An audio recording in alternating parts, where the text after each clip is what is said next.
கார்கில் வெற்றி தினத்தையொட்டி புதுச்சேரி கடற்கரை சாலையில் உள்ள போர் நினைவு சின்னத்தில் துணைநிலை ஆளுநர், முதலமைச்சர், அமைச்சர்கள், சட்டமன்ற உறுப்பினர்கள், அதிகாரிகள் உட்பட முன்னாள் ராணுவ வீரர்கள் மலர்தூவி மரியாதை செலுத்தினர்.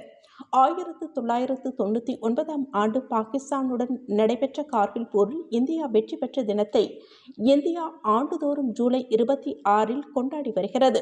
கார்கில் போரில் உயிர் நீத்த வீரர்களை நினைவு கூறும் வகையில், உயிரோடு இருக்கும் வீரர்களுக்கு மரியாதை செலுத்தும் வகையில் கார்கில் வெற்றி தினம் கொண்டாடப்பட்டு வருகிறது.